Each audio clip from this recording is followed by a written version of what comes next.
Hello, welcome to another edition of the Front Row Roundtable Show presented by Ralphie's. Thank you for being here. The usual gang here. Big John Melkowski, St. John's Radio Network. Marty Bin, Fairway Mortgage. Court jester. It's okay.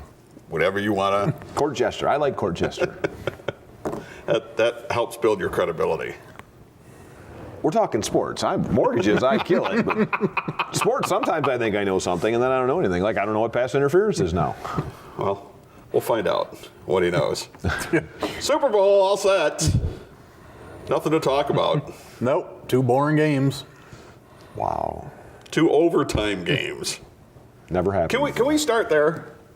That the overtime rules in the NFL are the stupidest things on the planet? Well, okay, wait. Now, both teams played again under the same rules, right? The Saints won. Doesn't mean that they're not stupid. The Saints won the coin toss, and the Rams won. Doesn't mean that they're not stupid. But the Patriots won the coin, and they win. So the coin toss in itself is the stupidest thing in sports. Yeah, well, I agree with that. But the other thing is, here's where he goes into the soliloquy that the 25-yard line in is somehow more real football than no.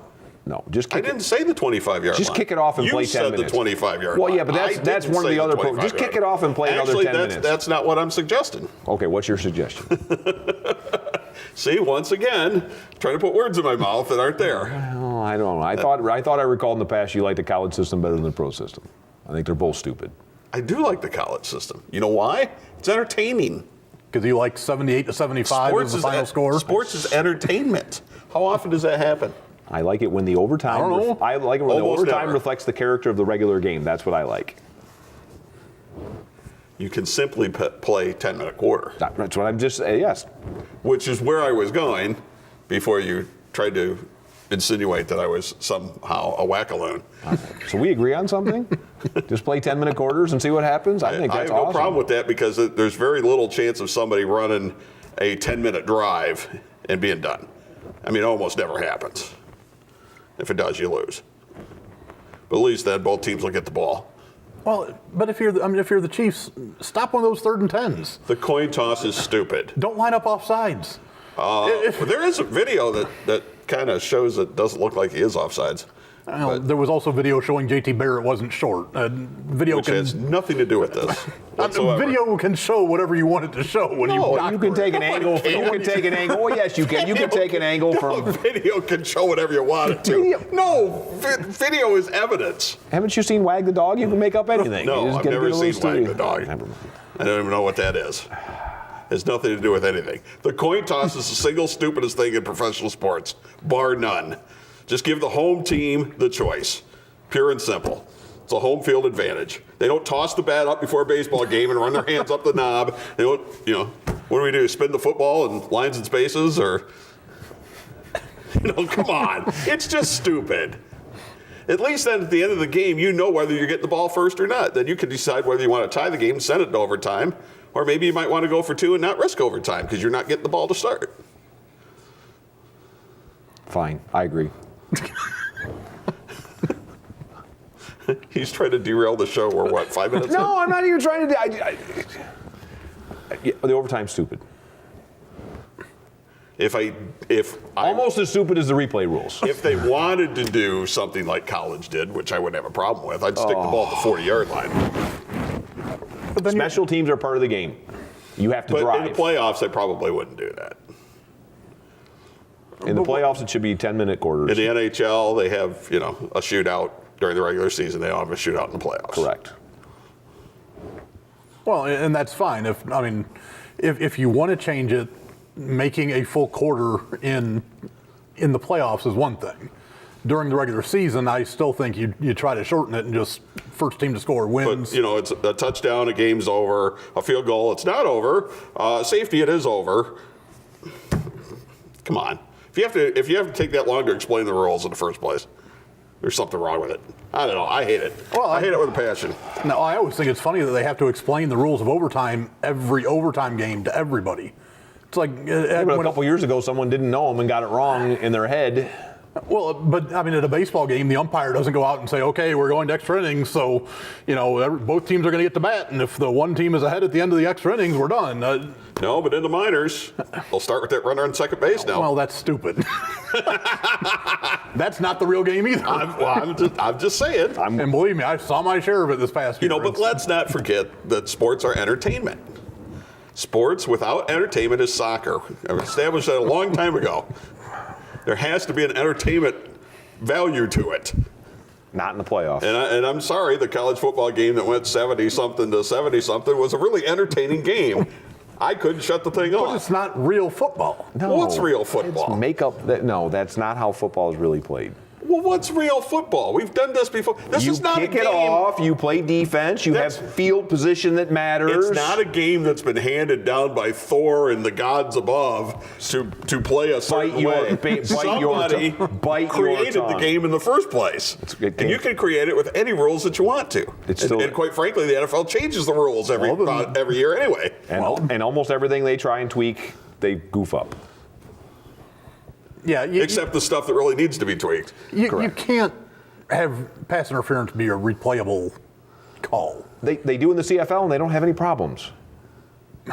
But you can't replay every pass interference call or every holding call. But it's a challengeable call, and then in the last 2 minutes it gets reviewed if they deem it. I mean, that to me is the same rule as everything else. You don't review them all, but you can throw the challenge flag if it's an egregious thing. Hang on to this before we get into this. Let's take our first break before we do that, and we'll get into the referees and I think something else that's contributing to what happened. All right, it's the Front Row Roundtable show presented by Ralphie's. We'll be right back. Bring yourself to Ralphie's. Yeah, it's that good. It's that good no matter what your taste. It's that good. Come early, stay late. Burgers and beer, a shot of cheer. Great food and fun. It's that good here. Bring yourself to Ralphie's. Yeah, it's that good. Mortgage Marty here. We hear every day here at Fairway how tight the housing market is, how there's just so few great homes out there. And I want to remind everybody we have a fantastic suite of renovation products. They are basically designed where you can buy a house, borrow extra money over and above the sale price, get contractors lined up, and we pay them after closing. So the work is done after closing. You get to pick who you're going to use, and you can buy that house, fix it up, and create what you want. With as tight as the market is right now, in fact, I have probably a half a dozen customers who are to the point where they're so frustrated they're about to give up. So just think renovation loan.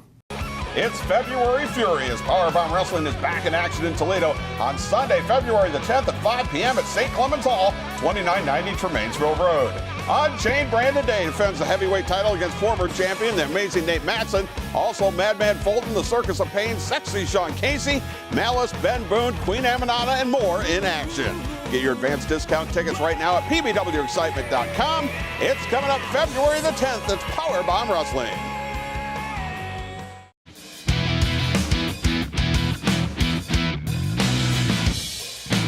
And back we are, Front Row Roundtable show presented by Ralphie's. Don't forget, half-priced appetizers at Ralphie's any night after 9 o'clock if you're out and about. Great place to stop. All kinds of draft beers, IPAs. Marty's had most of them. All right. I just played trivia last weekend. There you go. Yes. Good stuff. Did good for one game and awful in the second. All right, now the officials. Awful in both games. And I'm not talking about just that call. It was inconsistent. It was somewhat unwatchable when it came to the officiating in both games. I say that with a high degree of confidence. I like the Ruffy the Passer call on Kansas City. That was one of my favorites. You guys want to start with the Saints, probably. No, I think that's as good a place as any to start because, you call that and then you don't call some other things that happen. I mean, the Phillip Rivers game, he gets blasted 3 or 4 times that earlier in the year, those are 15-yarders all day, and none of those, I have no idea what's going on anymore. We call that rectal fresh at our house because it's rectal fresh officiating because you just, you pull it out of there and see what happens. Especially this weekend, though. Those are supposed to be all-star crews and the best in the business. And, there would... If that's as good as it gets, they need to get full-time people who do nothing all day but sit around and watch practice and watch whatever. I don't know the answer to this. Do they piece the crews together, or do they take a crew that normally works with each other? I think they take the best crews. into the playoffs, because I know there was talk that because the Rams, there was one of the guys that missed the call used to play in LA for the Rams and all this stuff, but then I saw something said the Rams didn't even want that crew on the game because they were like 0-8 in the last 5 years when that crew refereed their games. Okay, here's part of the problem I don't think gets discussed enough, is that this idea about when the game's toward the end, down the stretch toward the end, to let the players play, I hate that with a passion. Hate it more than anything else. You referee the game the same. No matter what time of the game it is, whether it's the first play, the last play, or right in the middle, everything needs to be the same. The players are, if there is a penalty, the players are deciding it. If you watch the NHL playoffs, you get the third period or an overtime, man, they don't call nothing. Yep. They don't call anything at all. And it just makes me wonder if that was the situation, the pass interference that wasn't called in the Saints game. Yeah, but there were a couple touch ones called after that in that game. The one down the sideline, the Rams got. I mean, that says hand checky in both directions. I mean, I got that there was contact, but that goes on almost every snap down the sideline when you got man coverage. And both guys are doing it. And you get a flag, and it wasn't like he impeded his progress, didn't grab his arm, didn't get up in his face. It was before the ball was even present that it went on, and they flagged. So you flag that and don't flag the other? Hogwash. There's no way they made the decision to eat the whistle and then call that next one. See, and that's where the problem comes in with making pass interference reviewable. Because obviously the play that everybody knows about, okay, that's blatant. But you get a play like that where it's called, and the coach throws his challenge flag and says, that shouldn't have been pass interference. Well, I mean, now what? Because you still only get a maximum, my complaint with what everybody's saying is you only get a maximum number of challenges. Right. So you want to burn your challenges over that call. Well, if you decide to do that, but then if it's you late don't. In the game. Well, if it's the last 2 minutes of the half, then let's get it right.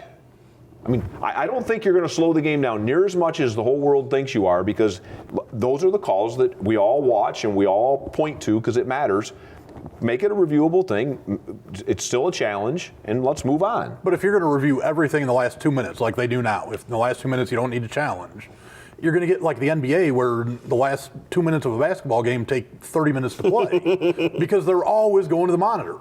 Well, we got to see if what time the ball went out of bounds. They save all their timeouts for the last 2 minutes. Well, too, so. Well, and you're fouling people and putting them on the line. I mean, it's a different environment to me.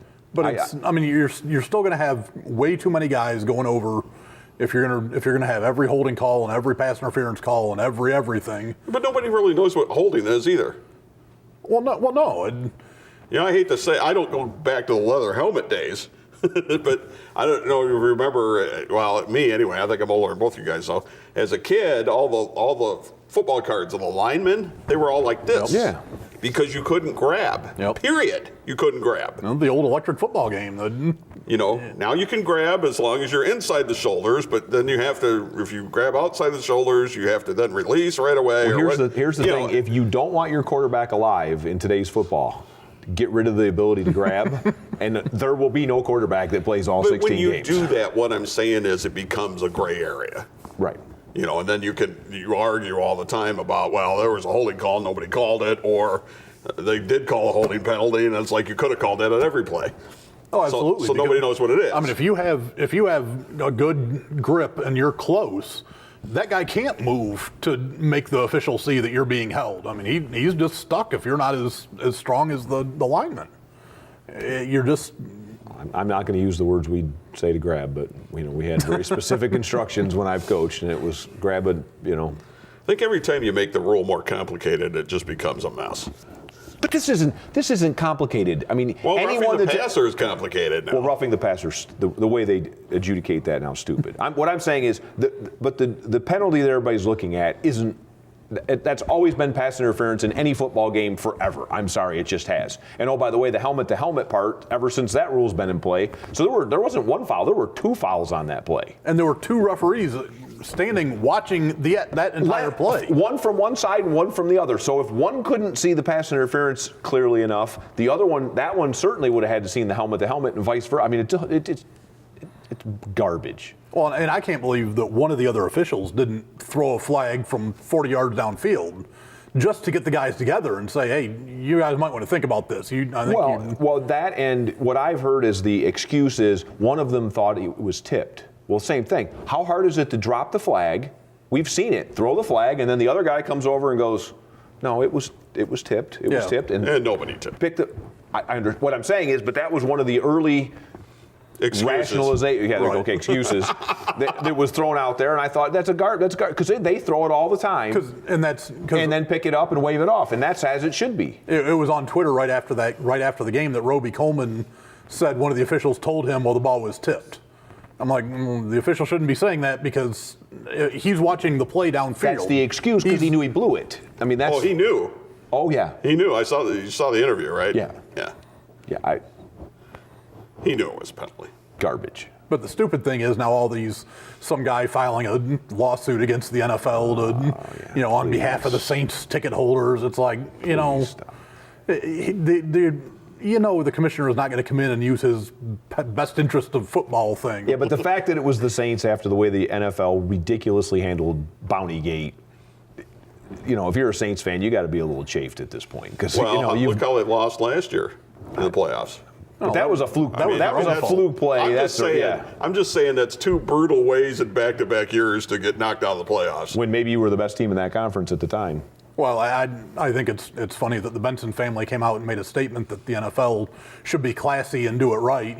Coming from the team that had their GM suspended for a year and their coach suspended for a year, and for paying players to injure somebody, but they want the NFL to do the right thing. That's been going on forever. I'm not saying it's right, but the way they handle the penalty to me has always been stupid. I got a question. We got a little less than 2 minutes. Why is everybody so over anxious to crown Tom Brady as the greatest athlete who ever played the game?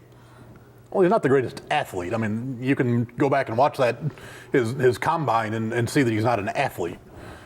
He's the greatest player.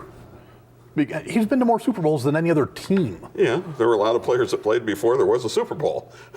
So, I mean. Okay, but you look at. Look, to me, at the end of the day, it's win and you become great by winning. Terry Bradshaw is considered an elite quarterback because he won a bunch of Super Bowls, and to me, Terry Bradshaw was never an elite. I thought Terry Bradshaw was always a below-average quarterback. Joe Namath had a below 50% completion rate, and he's considered a. Well, that was a different era, different rules. But what's really funny is if the Kansas City guy doesn't get flagged for lining offsides, Brady throws his third interception of the game, and we're not even having this discussion. Well, because you look at who Brady has done it with. How many All-Pros or Pro Bowlers has he had on offense? Well, late in the game when they're saying there's no outside threat, when Romo's saying there's no outside threat and telling you they're going to have to do something different because there's absolutely no threat on the outside because, Josh Gordon's, I don't know, what's he doing these days? Nobody's saying he's not a great player. I think we know what he's doing. Well, okay. Nobody's saying he's not a great player. Why is it that people feel the need to try to anoint him as somehow the top of the heap? Because it's sports talk radio. Now you're in the 24-hour news cycle. They have to have something to talk about. Yeah. It's Michael and LeBron. It's another one of the reasons I'm not there anymore. Well, but was Montana overly anointed? Because Brady's accomplished everything Montana had and then some in a relatively similar. I mean, Montana didn't have a cannon. Montana wasn't all that. But he had the greatest receiver of all time.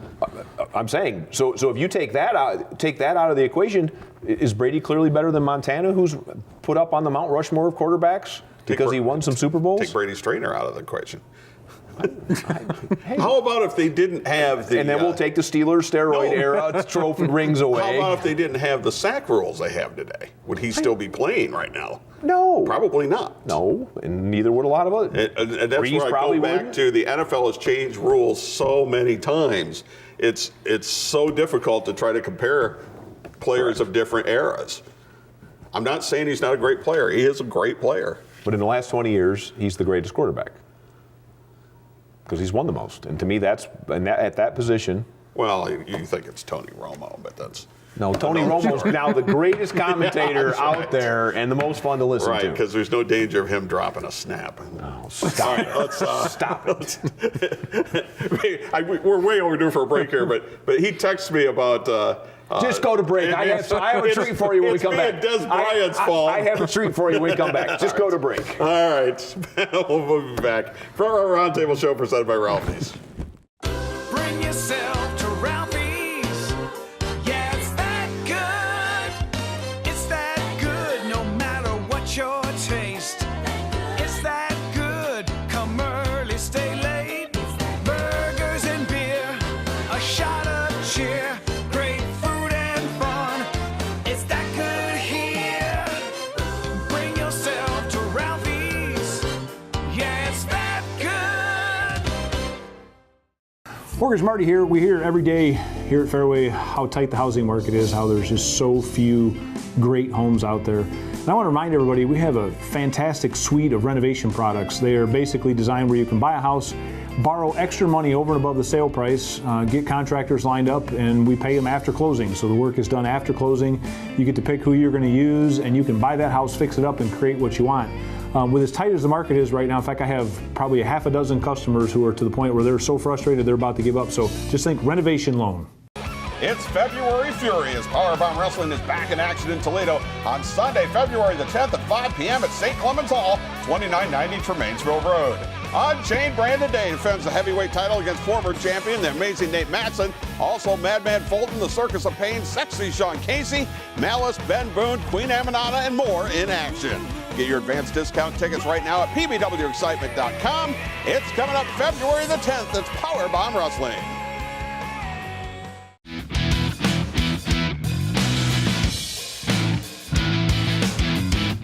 All right, welcome back. Front Row Roundtable Show presented by Ralphie's. I'm Norm Waymer. This is Big John Milkowski. This is Tony Romo. Excited to be here.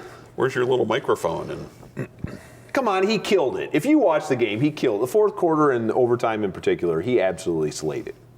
It was fun to watch. I know you don't like it. I don't.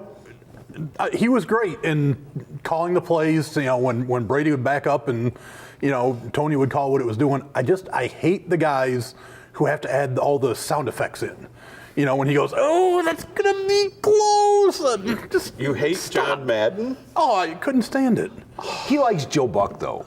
I do. I like. I don't like John Madden. I don't like Dick Vitale. Joe Buck will not shut up. I think anything you say about commentators is like, we have to throw it out. When you say you like Joe Buck as a football commentator, I just have to throw everything else out that Joe Buck comes doesn't out. understand he's on TV. No, he thinks And he's he doing can a baseball game on actually the radio. let the picture tell the story once in a while for more than 2 seconds. But I think he adds good. Nothing. No. He adds nothing. He's a net negative. And it's a large net negative. But I would rather listen to him than some guy just oof, oof, oof. You know what Madden used to do, or Dickie V with his dipsy doo dunkaroo, baby. His he job, doesn't add anything. It's entertainment. Joe Buck's job is to call the action. And he's not even It's the not color to do guy. what the color guy does. Well, he's calling the action as well as putting in. I just think some of his one-liners are good. There are a lot of days I hope Aikman wings a football on the side of his head mid-game. There are. Troy, please just I fire love one. Jack Buck. Love Jack Buck. Not so much Joe Buck. Then this all started because I texted you and said, okay, right, Romo can call the whole game from up above like this, but it was always his fault when he'd throw those balls and Dez would be in the wrong spot, which is like a 10-year running argument you and I have had. Which I said it wasn't Dez Bryant's fault that Romo dropped that snap. Right, and then you told me to get over it. Not quite over it yet. That's all I'm going to say about that. Well, no, it is true if there's a miscommunication that 95, probably higher percent of the time, it's the receiver's fault. Right. Unless you got like a rookie quarterback or something. Right. We checked into hitches, not hitch and go.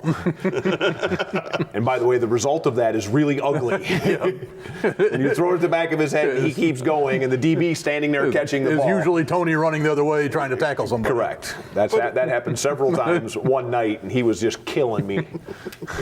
But as you've said many times, it's no fun agreeing with you. I'm not even saying that. Here's the deal. I'm looking forward to the Super Bowl because I think it'd be fun to see if he can get it right that many times again. Because it was entertainment. I mean, I had my Twitter translator. My wife was watching with me all day, so I could actually follow on Twitter without getting lost. And at the point in time where they're going over the games and whatever else, some of the comments were absolutely hysterical, and one of them was from a Chiefs fan saying, can someone please pipe in Romo to the Chiefs booth right now live so we can get something right to stop this? And I thought, well, that's about right, because And then they fire their defensive coordinator. Well, it's not his fault D Ford lined up on offsides. No, or we're not talking about any of this. Right. I mean, like Norm said, I mean, it would have been Brady's third interception. The Chiefs would have been going to the Super Bowl. Although that was about as much interception as the, Alshon Jeffries one was an interception, because that one literally went right through Gronk's hand. I mean, that was as bad a whiff as Jeffries. It just didn't end up with the same consequence because a guy happened to line up in the neutral zone. Well, that's brutal. Because it was painful. Because Norm had posted on Twitter that the goat throwing his second interception. I said, well, only one of them was his fault. Right. I mean, the first one went through. Well, he put it in an awfully tight window. Or tried to. Oh, he still got to catch it. Look, I've coached receivers for a long time. If you can get your hands on it, you either better catch it or it better hit the ground because you got stripped. But if you can get your paws on it, it can't be picked. Period. And I stick with that. But it depends if you're Fred Blanetlikov or you're Eric Ebron in Detroit. No, it does not. Then you shouldn't be a receiver. We have names for that, and those are blockers. Well, apparently he's fine in Indianapolis. So. Right, those are defensive backs. That's exactly right. If you can run like that and can't catch, you're a corner. Don't defensive players work on catching the ball? Yes, and the reason it's pretty ugly. You're telling me people like Darryl Green who fly around like that and move that good, if they could catch the ball, wouldn't be on the other side. Correct. That's exactly what he'd have been. Now we got next week to really tear the Super Bowl apart, so we don't have to do it here. We got about 2 minutes left. We were going to talk a little bit about the baseball All-Star voting. Hall of Fame. Yeah, I said All-Star. Yes. Hall of Fame. And Mariano Rivera, the first one to be unanimous. I was kind of surprised, but the Hall of Fame kind of purged their roles a couple years ago. Anybody who wasn't actively covering the game, they kind of took their vote away, and so it's a younger audience. You don't have the curmudgeon that, well, I didn't vote for Babe Ruth on the first ballot, so I'm not going to vote for Mariano Rivera. I'm glad Edgar Martinez got in. Roy Halladay got in. Yep. I was fine with that. Mike Mussina, I was fine. I think the best comments I heard, other than all the compliments to Rivera, were A-Rod talking about him accepting the consequences of his decisions and that other players who made that choice should do the same thing. And if you haven't heard it, go listen to it, because I thought it was really well said from a guy I can't stand. Yeah, but he gets to keep the money, though, right? I'm not saying I can't stand the guy, but I thought for someone in that position, and he is an intelligent guy, I mean, you can't argue that. The way he said it, to me, is exactly right. I mean, so it's the first time in a long time I've thought, hey, me and A-Rod are on the same page on that. It was a money grab. Yeah. Well, I thought the best thing about the votes was that Barry Bonds and Roger Clemens hardly went up, because last year they took a big jump, but then this year they pretty much stayed steady. Which and apparently the ones that are voting no are steadfast. They're not going to change their minds. So. Yeah, because I was afraid. I mean, they still have 3 years. You never know. Yeah, it's not looking good. We're done already. Saturday Night Live coming your way next. Powerbomb Wrestling coming your way at 2 a.m. DVR it if you can. If you can't catch that, do whatever. You could go to our YouTube channel and catch reruns of this show and that show. So for Tony Romo, Big John Melkowski, I'm Norm Waymer. We'll see you next time right back here on the From Our Roundtable show presented by Ralphie's.